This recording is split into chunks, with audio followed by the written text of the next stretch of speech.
All right, very quickly, I'm going to talk now about Kanban and talk about the very basic concept of how Kanban works. There's a lot to Kanban, but I'll show you the basics.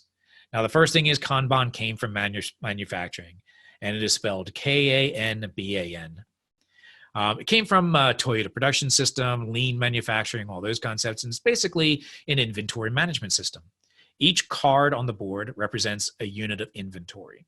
And in this case, the inventory is work. Now, if you think about it, a team has a maximum capacity of work that they can do. That's their total WIP, work in process. Now, we manage WIP in the team because we don't want the team to be multitasking and doing a whole bunch of stuff all at the same time, right? So we want to reduce the work in process. This is called Little's Law. Now, this is something that will likely be on the PMP exam. It's a very important thing in the flow of work and getting work done faster. I'm going to paraphrase a little bit, but basically what Little's Law states is that the more work that you have in process at the same time, the longer it takes to get any one thing done. It's really common sense. If I'm working on two things simultaneously, it's going to take me twice as long to get one of them done because I'm splitting my time across those two items.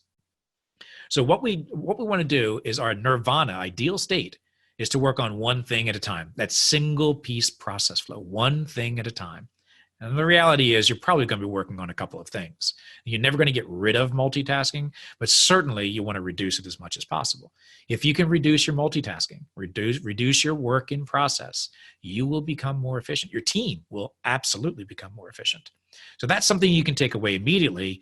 Reduce the number of things your team is working on and they'll get faster. Okay, so take that one away. All right, so Kanban is pretty simple. So first thing is Kanban is not a batch process like Scrum. We don't have a time box. It's continuous flow. The other advantage, and I'll talk about that in a second, the other advantage with Kanban is that you can start doing Kanban today without changing any single part of your process. You don't change roles. You don't change how you do things. You don't change anything. All you do is put up a board and start putting the work on the board and watch it and measure it. That's all you do. So it's an evolutionary process. You could start doing Kanban today, and I do Kanban for all of my personal work. So just for me, I do Kanban.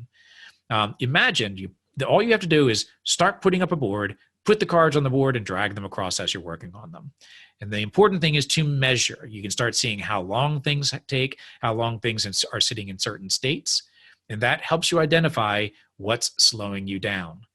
The whole purpose of Kanban is to help us improve the flow of work. Our goal is to get things done as fast as possible.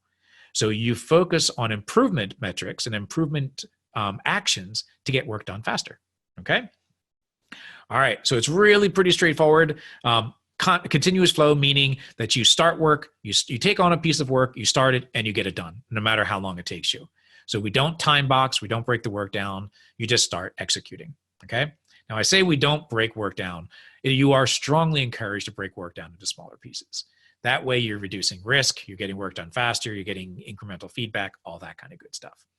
So Kanban is a very simple process, a few very basic rules to Kanban, and that is visualize the work, manage the work, improve the work. Those are the three roles: visualize the work, manage the work, and improve the work. And all that really means is put your work up on a Kanban board. Manage the work, meaning reducing the work in process so you're working on as few things as possible. And improve the work, looking for the things that are slowing you down and getting rid of those impediments to your productivity. That's all there is to Kanban. Now, honestly, there are a lot more things to it. There are things like class of service or patterns of work. There are charts that you can make use of. But one of the most important things that we want to talk about, since we are coming up to the end of our session, that is cycle time.